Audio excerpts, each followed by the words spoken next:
Let's get more on this earthquake in Vanuatu now. Journalist Dan McGarry is in Port Vila and joins us. Very good to see you, Dan. First of all, you okay? Myself and the family were fine. We're shaken up a little bit. Yeah. We were alarmed, but not hurt, happily. Okay, that's good to hear. So what was it like when the quake hit? It was a big one, wasn't it? It's a stronger quake than I've ever experienced in my 21 years living in Vanuatu, and I've seen quite a few and quite a few large ones. My wife said it was the largest one she had seen in her life. She, of course, is born in Vanuatu. So we got the kids out of the house. We remained safe, but there is substantial damage around town. Can you tell us a bit more about that? Well, we've got a building that has pancaked, that's collapsed down in the center of town. I don't have any news about the number of casualties from there.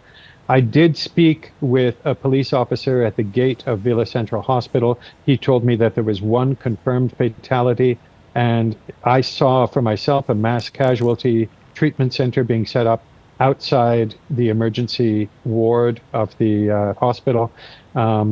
I saw multiple people with serious injuries there, some of them screaming in pain. For the most part, however, they were being treated very professionally, and they were treated very professionally and with a great deal of calm. So people are pulling together. We know there are numerous casualties. We know of at least one fatality. And sorry, somebody keeps calling me. I keep blocking them and they won't stop. Yeah, the Wharf Road, the road connecting the town of Port Vila to the wharf is blocked by a number of serious landslides. There's a large amount of very large rocks in place. That's going to stop any traffic to and from the area where the ships unload, which is going to create some real problems for us in the days ahead. Dan, we just spoke to a Red Cross representative in Fiji who was able to have a quick chat with her colleague in Port Vila before she lost communication. She was told about a lot of damage in the market area of Port Vila. I don't know if you were able to see the pictures that we showed earlier. You talked about buildings pancaking. Was that the market area that we were seeing there? Yes, that's correct. Right. So you imagine there would be a lot of casualties involved in that? We're hoping for the best. Most of the buildings in Vanuatu, in Port Vila, certainly are built to withstand serious earthquakes.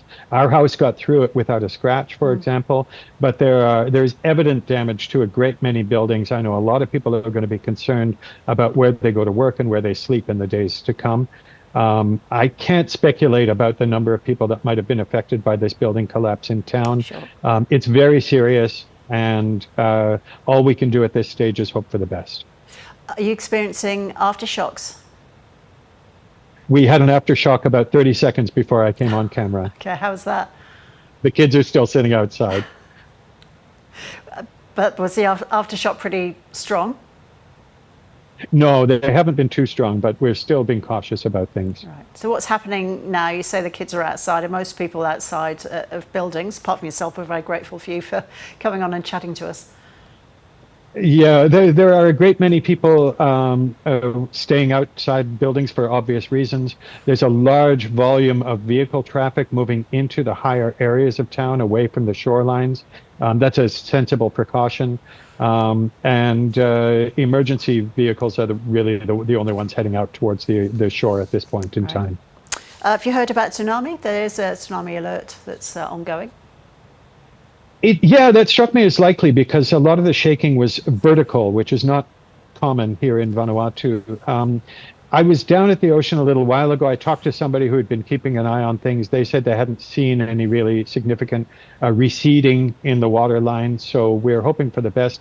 The earthquake happened close enough to the island of Efate, where the capital is located, that I think we would have experienced something within a few minutes if there were one coming. So we may be clear of that now. Okay. And while I'm speaking, there's another aftershock happening. We can see the camera shaking a little bit there. Yeah, it's quite significant. Dan, we're very glad you and your family are okay, and thank you so much for coming on to talk to us. All right, happy to do it.